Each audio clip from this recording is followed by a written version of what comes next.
we're going to do what's called a binomial experiment.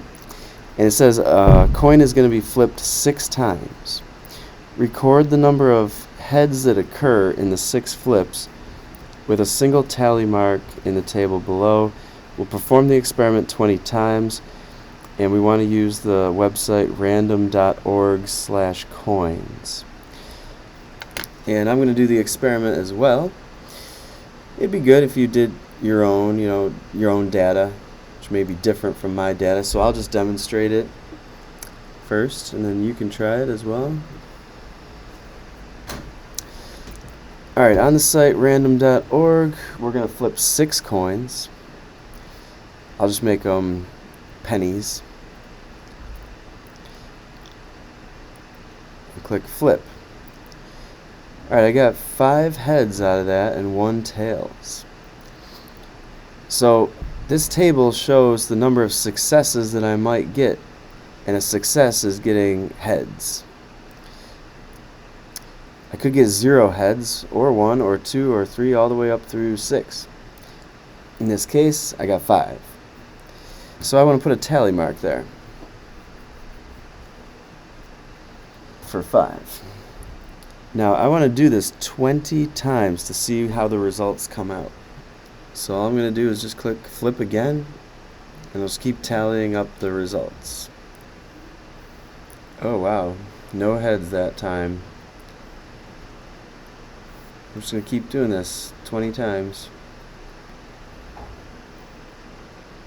What kind of distribution do you think we'll get?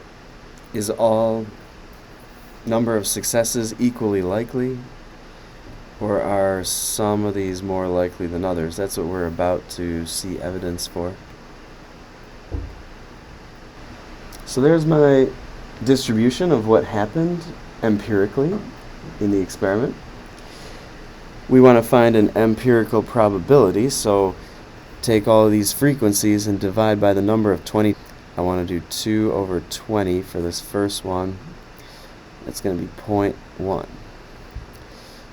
And then 1 out of 20 makes 0.05.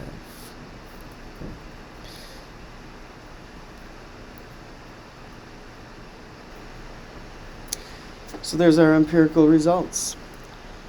And we now want to find what are the theoretical probabilities for these results. Like, what should they be according to the formulas if we were to repeat the experiment an infinite number of times? That's what this formula above here on the left is used for.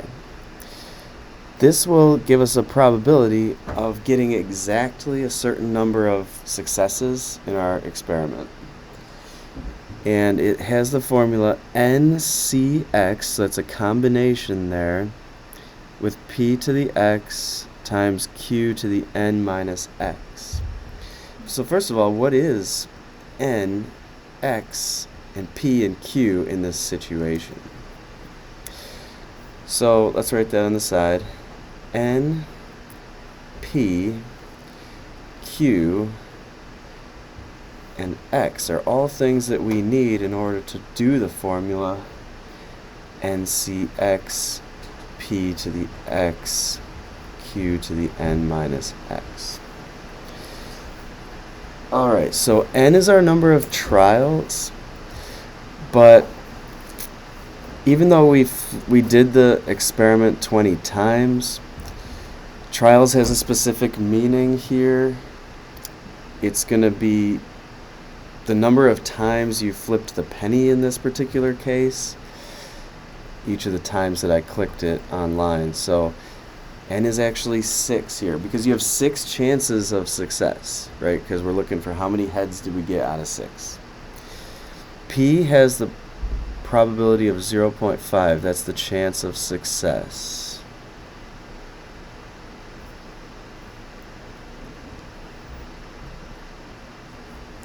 Oh, okay, so that's the probability of success on any one trial, like of any one flip of a coin.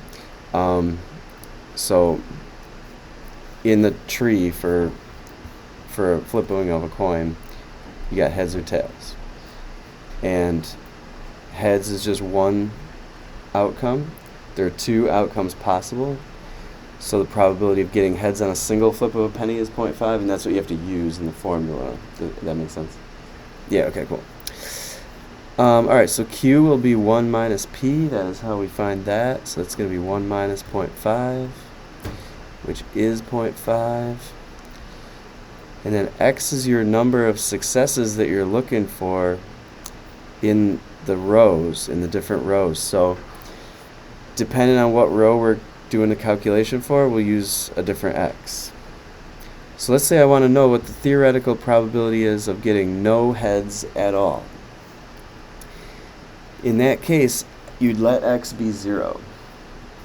And now we would plug in 6C0, 0.5 to the 0, and then 0.5 to the 6 minus 0.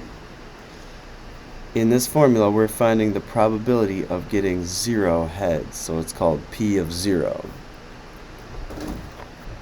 So we'll do math button, go over to probability, we'll choose NCR, we want 6C0, 0.5 raised to the 0, and then 0.5 raised to the 6 minus 0. Now, if you don't have a calculator that can show the exponents as a superscript like that, you'll want to be careful about how you type it in.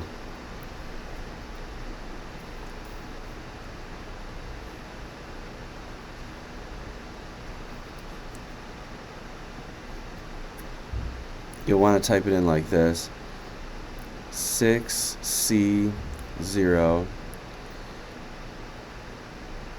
times 0.5 raised to the 0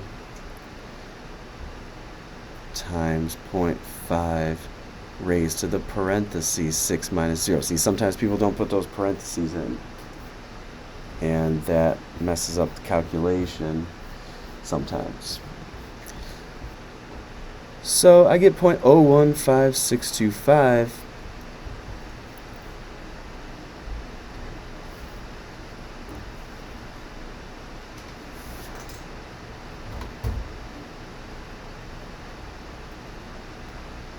That is the theoretical probability of getting 0 heads. I'll just round it.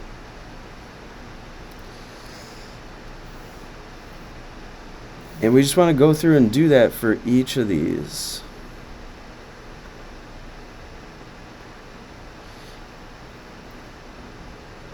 We have to slightly change the formula, as you can see here. I'm doing 6C1 now because we're now in row 1 with X being 1. So you change the X from 0 to 1, put a 1 as a superscript there, and put a 1 over here as well. And so now we're going to find the probability of getting 1 heads out of 6 flips. So you just go to your calculator. You can copy the above and just change the X's.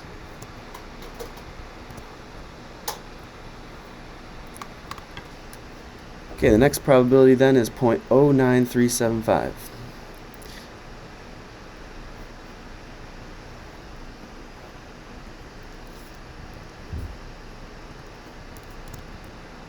You'll see a bit of a pattern emerge when you look at the probabilities. So certain numbers of successes are more likely than others, and certain numbers of successes are rare.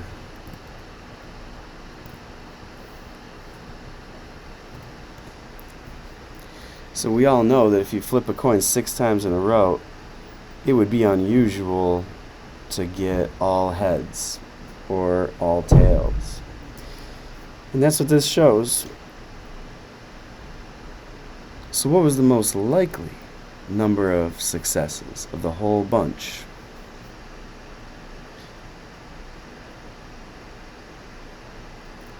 It was 3. it has a 31% chance of happening. All the other possibilities are less likely. Now we can match up our theoretical probabilities to what happened in real life in the experiment. So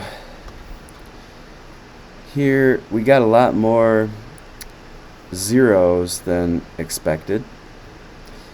The probability theoretically is supposed to be only 1 or 2%, but we got 10%.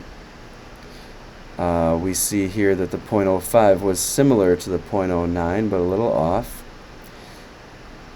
Our 2's were overrepresented. It was supposed to be only 23%. We got 30%. And then here we got 25% 3's. Should have got 31% theoretically. All right, now we can graph our empirical probabilities as a probability distribution on the left to see how similar it was to the ones on the right. So all you got to do is come up with a scale for it.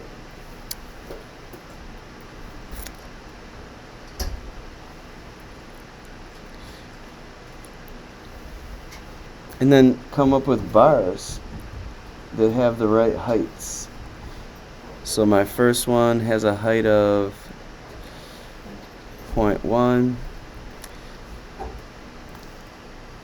and then we got a height of 0.05,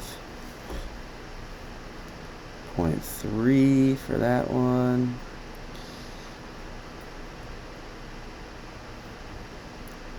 and we get this, and that. And there we go. That was what empirically happened in my trials. But what should the distribution look like if I were to do more trials? It would look like this. There we go.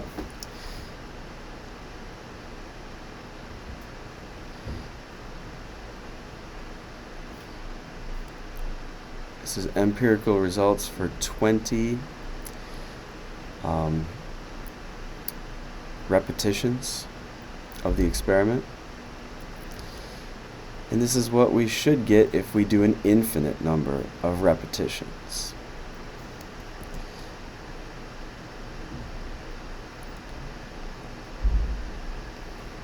It's a theoretical expectation.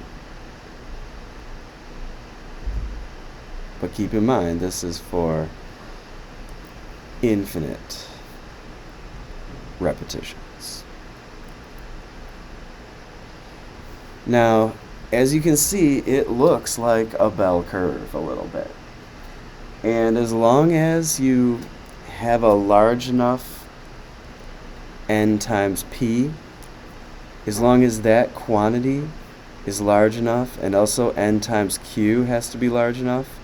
So if np is greater than or equal to 5, and if nq is greater than or equal to 5, then the shape can be treated as approximately normal.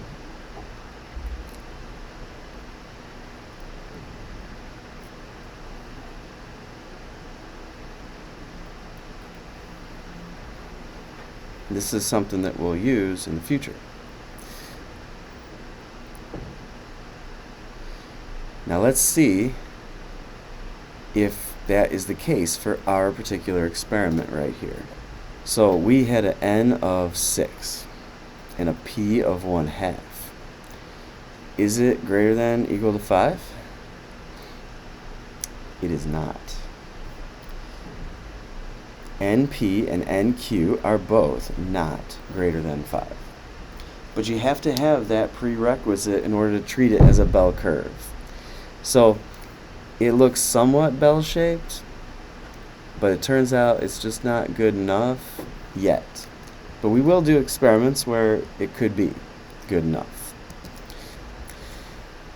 What changes would we expect if we were to perform the experiment more times? It's supposed to be the empirical probabilities would be expected to come closer to the theoretical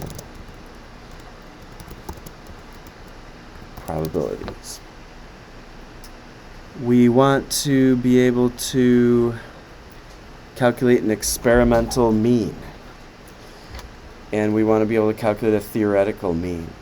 So for any binomial experiment, the theoretical mean is going to have this formula. Mu is n times p. And we also have, for the empirical results, we can use this formula, the formula we used in the past, to find the mean of our distribution. Now I can see right from the picture that there's going to be symmetry. And I can already see what the mean of the theoretical results is going to be. It's in the middle, the mean is. And it's 3. That is called mu, the theoretical mean of the binomial experiment. But my mean that I got from my trials probably doesn't exactly equal that. And we want to find out what my mean is to see how close it is to the theoretical mean. I'm just going to go to Stat. I'll go to Edit my lists.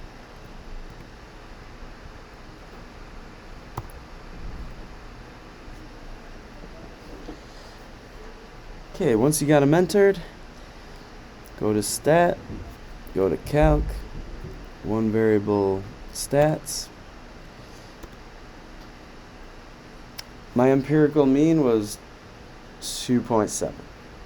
That's the X bar. So was it close to what it should be? Yeah. It was almost 3, a little bit to the left of it.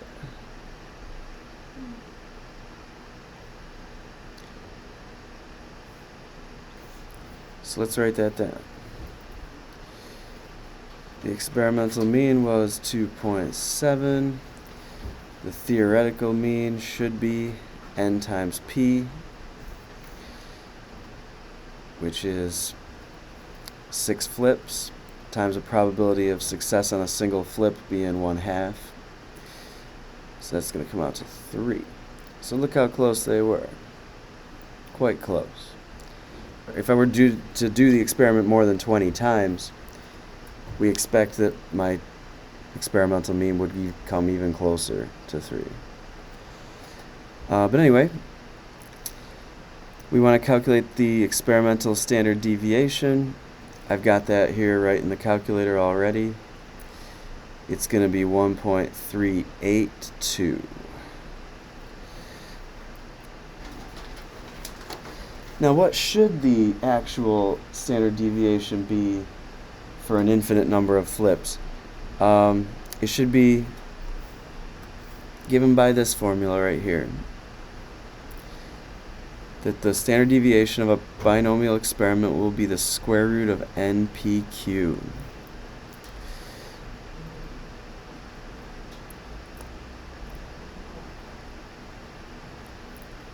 So that's the square root of 6 times 1/2 times 1/2. It should be about 1.225.